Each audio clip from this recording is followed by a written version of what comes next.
And we're live. Hello, everyone, and welcome to today's webinar. My name is Jouanique. I'm one of the two founders of LabV, and today I would like to show you a little bit more about our solution, but not the entire solution. We will have some sort of a focus, and I want to focus on how do I use data when I'm using LabV or material intelligence software in the everyday R&D life.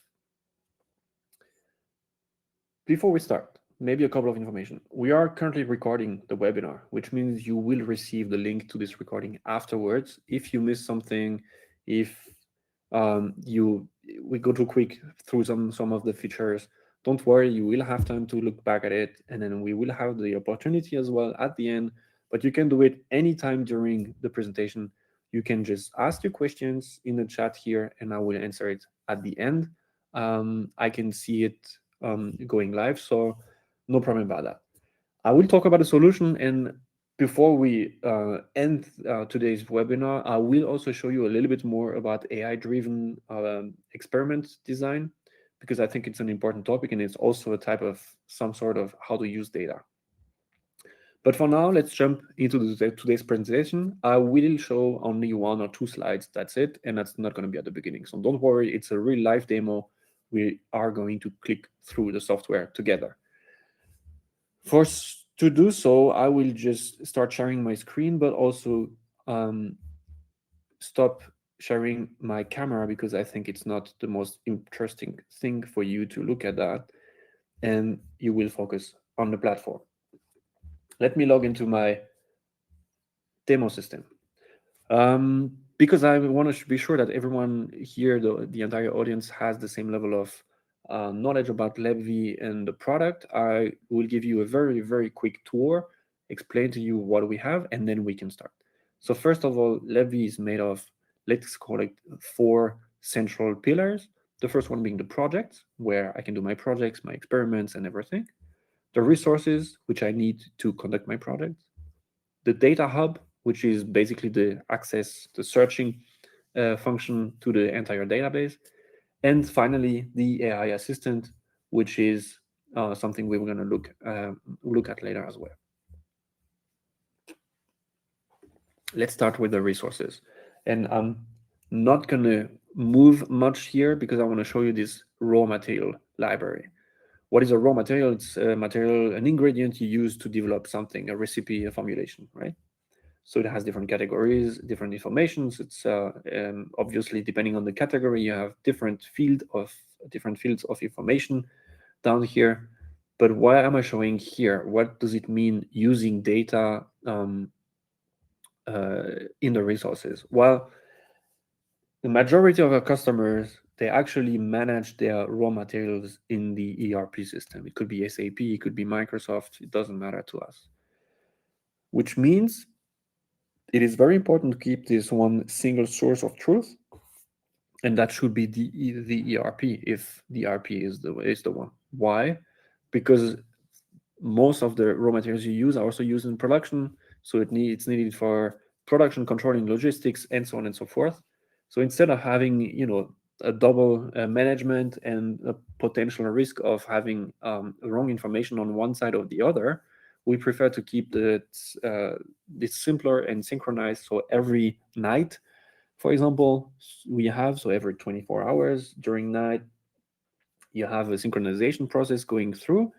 LabV and the ERP, basically we compare the two lists, and whatever is new on the ERP goes into LabV, and LabV has the actual current information for you to use when you come to the office the day after.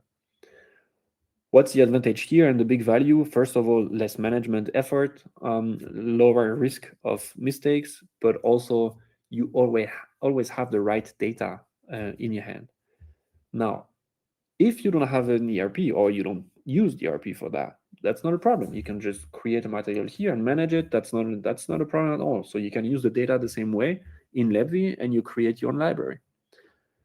There is also kind of a hybrid situation where you have the productive raw materials in the ERP, and you have your typical R&D materials that are qualification, characterization, substitution tests, whatever it is. This we could just either define with a different category or subcategory, or we could maybe use some colors to differentiate. So there is no issue doing so. We can manage that as well. Now let's move a little bit. Let's move to the project. Using data in a project, and I'm opening one as an example, means I can first of all use the context. I document the description of the project. What is it about? What are we doing there? And what do we want to achieve? What are the objectives? So here we have to have a VOC content below 100 gram per liter, which is a significant reduction compared to the reference system we are thinking of. The gloss on the spray application should be at a certain level. The hardness as well, pot life the same, cross-cut adhesion, and so on and so forth. And that's how I use data. I use context. I give context to the system so that later on, the people, but also the AI tool, like the AI assistant, can both get as much input as possible to make interpretations, analysis, and so on. Another way to use data is to add a project reference, which would be picking up from my current portfolio a recipe that I want to work on or the one I want to achieve, for example. And that's also kind of a data use because I'm using the target or the starting point as data points in the software so that I can be more efficient and quicker. And I always know, I'm basically guarded. I have the rails to know how to work towards through my experiment. If we go into the work mode, which is the mode that is used the most by our users, from the left to the right, each column is an experiment. From the top to the bottom, I have a formulation with a lot of ingredients. And then I have some calculations that are made, process, and I create a sample, and the sample has been tested in the lab, and the values are entered manually. So very, very simple view, in my opinion. If I zoom out a little bit, it's going to be better. Using data. What does it mean, data, data, data? I'm talking about the same thing all over and over again. Well, it means whether you are in an experiment, you can look at the details and see more of the description of this experiment, which means, anything you would maybe document in an Excel file or maybe not, to give you even more context, and not just the project context, but if you are in charge of an experiment and you have to describe the experiment, why you're doing this, what's the motivation, maybe some observations. This is what you do in the details, whether it's the experiment details, it could be your formulation details, or it could be also the sample details. And the sample details to me are even more important. And here's why. You can see the sample details, it doesn't have a description, doesn't matter because I didn't do it. Quantity, maybe a storage location, it's very nice to have. The most important part is the formulation here. Why? Because I do see between the values, between the target and the actual amount. What does it mean? Imagine in your Excel file. In your Excel file, you probably have a formulation, which is your target usually, and then you have measurement results. Nobody knows if the actual sample was fulfilling or matching exactly the target amount of each ingredient because it's not documented. Or maybe only this is documented, the other one, the target, is not documented. It depends. So here we have, within the click, I have an overview I can compare and make an interpretation of my results. If I do see something in the results, could it be because there is a variation in the process or in the formulation or not? And the process variation is documented as the same way, target and actual value, for each sample in each experiment and each project. So this is a way to use and reuse in future information. Why?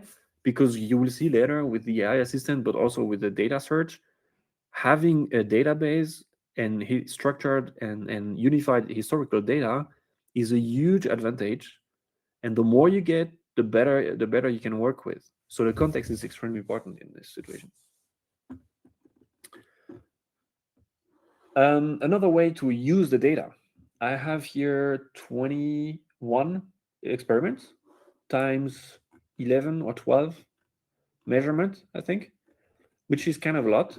And admitting that it's just maybe half of the project, I need a quick overview. I just go on the charts and I give myself an overview here of the gloss value for each experiment, for example, or maybe on a density instead, right? Um, Maybe we could do different things, but the most important to me, it's always to have what's the current state of current status of development of what I want to do, right? So this is here within a couple of clicks, the possibility to look at it, to look at the diagrams. You could here do a bar instead, or scattered points, like it doesn't matter. You can also use these pictures, you can duplicate them, you can copy them, you can download them. You can download them and send them, I don't know if you use Teams, for example, an email, or you can just download the report. And if you click on the report, there is a Word file opening, and everything all the data here in the work mode are integrated in the report automatically, which is a completely different use, by the way. When we talk about using data, it's also how do I use my results to create a report, right? And that's exactly the function here. Download a report. That's what the function is about. What works very well. I was doing this before with a customer. You do a copy of this chart and you integrate that copy and paste it into the report. Why? Because these are too dynamic to make sure, like, we cannot integrate everything in the report because I don't want to have everything in the report. So it's a little bit easier to make a copy paste in this case. All right. Before I switch to the AI assistant, let me show you. No, I'll start with the AI assistant. The AI assistant is LLM based, so generative AI based tool that is fully integrated. It has no access to the internet, but it has the same capacity and capabilities as any LLM. So you just pick up a model and you basically integrate the software into your software. And it also knows and understands the whole structure of our database. In this case, it's still the same project as 265. So I didn't change the project. I thought it would be easier to have a consistent demo here. I asked for a short description of the project, got an answer within 20 seconds. That's kind of an easy task. Describing things, summarizing things. I can also ask, can you give me the best combination of these three elements? No, can you tell me which dispersion agent gives me the best combination of these three raw materials between the different experiments, and then you get an answer, and then at the end it said the best balance overall performance is this anti-Terra 250 because it has the lowest delta color deviation, delta E, with a clear margin, because you want to have the least and the highest gloss. So that's kind of a data interpretation, I would say. This took a couple of minutes. A couple of minutes later, we had also the variation of one element analyzed, and the impact on two properties here, the VOC content and dry film thickness. And the system tells me at the end, less co-solvent led to the same VOC, higher solids, and a thicker dry film. So I'm doing it in a simple way with 2 experiments, but imagine you have 20. So you ask the question across the 20 experiments, and the system gives you in 2-3 minutes an overview of, well, if you keep doing that, if you keep removing co-solvent, you have the same VOC, you're going to have higher solids, but also a thicker dry film. And that's not what you want, right? Or maybe that's what you want. It depends on your target and objectives in the project.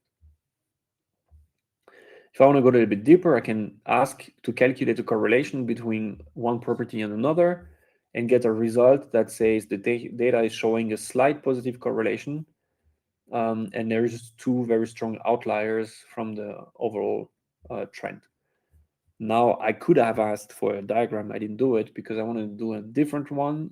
Diagram says asks for a scatter plot where I have the gloss on the one axis and the hardness on the other one.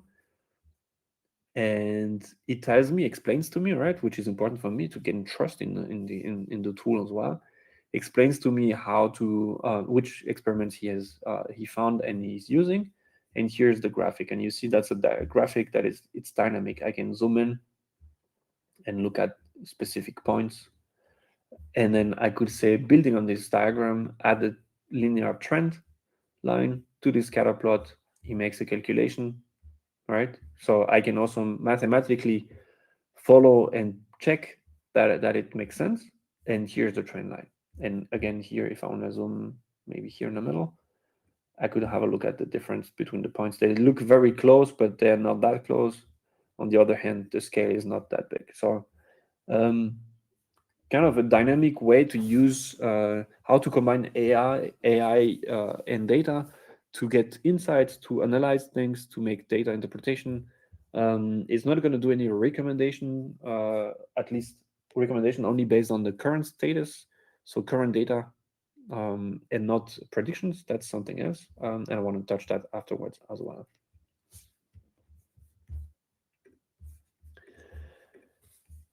Now, it's very nice to build up a database and historical data.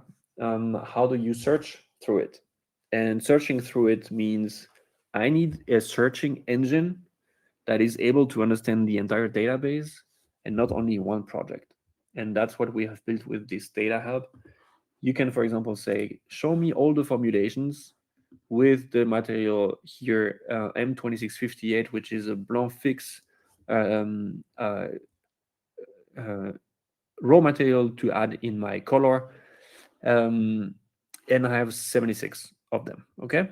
Now, if I look at this first page, only the first page, I have created a chart because I want to see how does the price per kilo of this recipe develops when I have this one blanc fix raw material inside. And you can see, and that's only the first page. I would have to add the other pages. You can see that it stays constant, and somehow we changed or we used completely different formulations, and then it gets like twice as high. So there must be something that we should look at. That's one scenario, right? There are many of them, but one more, even more common scenario is, can you give me every single formulation where I use one of the material from one company? Or maybe can you show me all the formulations and test results where I have a VOC content greater than 30 or greater than, I don't know, 100? Right? So you can see that, you can create your charts. Where do you see the use, or where do we see the usage of this in from our customers? Well, first scenario, I have a raw material I have to replace because it's not being delivered anymore, or it's coming on a blacklist from the EU. Well, I'm going to search here all the formulations that are in production right now with this one raw material in there, which means I can find them, I can get an overview, I can analyze them and create my tasks, my list of current or future projects that I have to work on. That's one thing. Another one would be the customer just called and said, "Here's what I want to achieve. Can you do it or not? Do you have a product for that? Did you do something? If you is it possible to solve?" You do a search, you enter here your characteristics or the customer's wishes.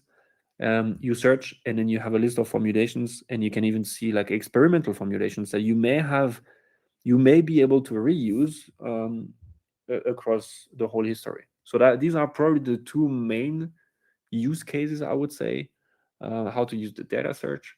But of course, it could be much more.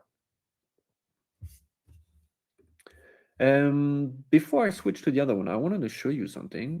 I have two slides.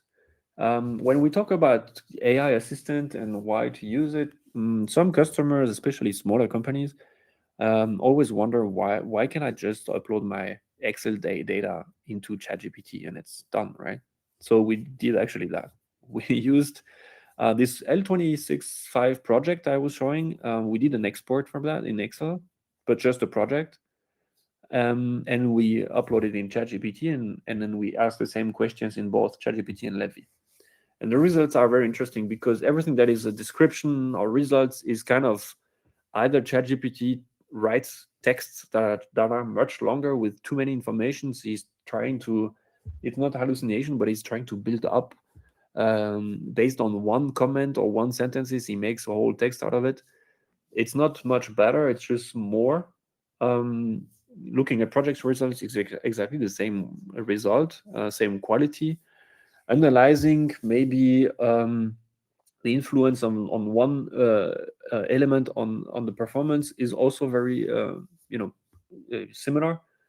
But when it comes to critical or more critical uh, analysis and questions, then you see the difference, because analyzing the root cause for a specific behavior is going to be very limited in ChatGPT because there is no context. There is just data points. Whereas in LabV, you actually have the context of, so what ChatGPT does not do is looking at the test result and then trying to understand the recipe above that, and then that's it. Right? They don't do that. In LabV, when there is a result, the assistant looks at the results and say, what was the sample? What was the formulation behind it? How has it been processed? And then makes an interpretation or and gives you the result. The same for approving, releasing a formulation. It's very similar, but our system is much more accurate and gives actually even more references to that. Um, so it says here there is a ChatGPT would say take either one of these. It's fine here 19, 20, 21, and our system would say, well, 19, 20, 21, yeah, of course, but by the way, this is formulation number 107, and this is more accurate, right? And then the critical questions, like what are success factors of a specific performance? Well, ChatGPT is going to be limited at the highest value. That's it. Whereas LabV looks at the whole architecture of your formulation and how reproducible it was. So it's a huge context difference in matter. And that's why we say in 50% of the questions you're going to ask, at least LabV is going to have a decisive advantage. It's going to have an advantage in most of the questions, but a decisive critical advantage in half of them, because that's wherever you need the direct access to the complete project context and data to make a difference in your work. I wanted to share that with you because it's we get asked very frequently, and I think it's very interesting to make a direct comparison. There is a neutral rational one. Now, to kind of end this webinar, go towards the end before we go into the questions. I was talking about LabV and how we use data today with the project, our resources, and everything. Now there is a different or a new perspective on that. How to use data in the future. How do I use data that I have today to predict the future? This is something that has been asked for months now, and we've been working on that. And I want to show you an example here. I have a project which is a paint formulation where we have to optimize 3 properties. We want to work with a historical base of roughly 100 experiments that are usable. It's more available, but usable are roughly 100. It's 98 experiment with formulation and the performance. The processes were not available. They didn't do anything because it's a basic mixing. But also the measurement results were there. So everything coming from the lab was available in an Excel file because it was created before we implemented LabV at the customer. And then there is the starting point. Like what are the design parameters? Do I have some materials that I have to have in a certain quantity? Do I have some that I have some kind of range of quantity? Do I have some other slots with materials, optional ones, excluded ones? Basically telling the system, well, I want to optimize viscosity, contrast, and gloss, but you have to use these two here, and you have to have 4 grams of it or 4%. Then you give the target parameters. You want to maximize the contrast, you want to minimize the gloss, and you want to have a range of viscosity from A to Z, right? From here, 35,000 to 60,000. Now the system has almost all information, historical data available. They're clean, they're complete. He knows the design elements and design criteria. He knows the target, so the objective. Now, are there any more constraints? Maybe other factors that influence, for example, VOC content or price, these kind of elements, right? I can give that too, and then I can start running. And the runs are basically a combination of different technologies, but let's call it machine learning optimization algorithm, which means with every single iteration, the algorithm learns from the newest data and is going to optimize towards the ideal optimum result. The concrete results, like the actual result that you get from our tool, is a prediction of recipe and like formulation and performance. And then you take those, you go to the lab, you create your samples, measure it, and then you enter your real results, and then you do another run, and the system has learned from that. So basically, it means if I do two recommendations, which I did in the first run for this customer project, the prediction said the contrast would be 98.72 and the result in the lab was 98.25, which is a pretty good result. Here is an even better result actually because it's 99.03 and 98.96. It's very close. We made some progress as well. We are much closer to on the viscosity, and then you see that on the first one the gloss was not yet a super prediction, but it was a good one actually, because we tried to achieve an R square value of 0.9 plus, right? So we have to be very close to the actual reality. Now, summarizing this, because this is just an example, we have done some work with a customer in a project. We asked the customer, the engineer, the chemist working on that, and he was the one who was getting the predictions and the recommendations, the one who was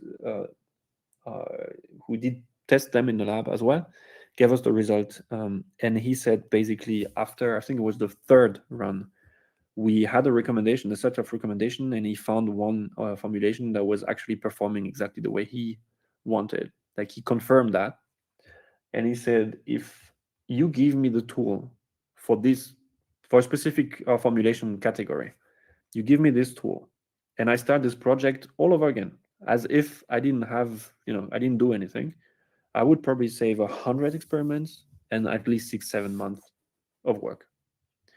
Now you apply that to at least every reformulation project you can have, which is 75% in the paint industry, and then you can save a lot of time. What does it mean? We are now talking about AI-driven experiment design, reducing your development work from weeks and days to hours. If it's just about replacing one raw material in a recipe and keeping the same performance level, it's a matter of hours, 2 hours, 3 hours, 4 hours, and then you have it. That's it. And that's going to be a huge game changer once it's in a wide adoption. By the way, this is not just pure machine learning here. So we're using different technologies because we want to make it affordable for anyone. And we have made the experience that machine learning needs a lot of data, which is very expensive as well to train. That's why we don't think that at least every mid-sized organization could not benefit from it. Well, that's it. Actually, that's pretty much it for today. If you have questions, don't hesitate. We have the question, the function here. Just write down in the chat, and I will try to answer them. In the meantime, while you're thinking about it and writing down your questions, thank you very much for participating, attending today, joining today. For those who are live today in end of July, we really appreciate the support as well. And if you have any question about the software, want to see something more specifically again in detail and everything, just get in touch with us. Our contacts are on the website. You can access my calendar directly in the website. If you go on LabV.io and then you go on book a demo, you will see my availabilities for the next weeks. So there is no obligations there, but always happy to explain more and give you more details. I'm gonna give you another minute to write down some questions, and if we don't have any, we will end the webinar now.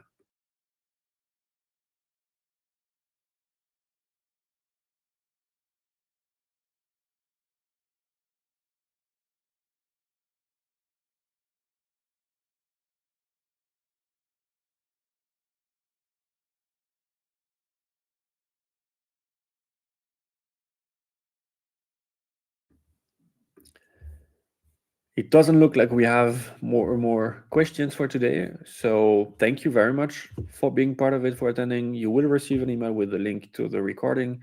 We will get in touch anyway. See you soon. Enjoy your summer. Goodbye.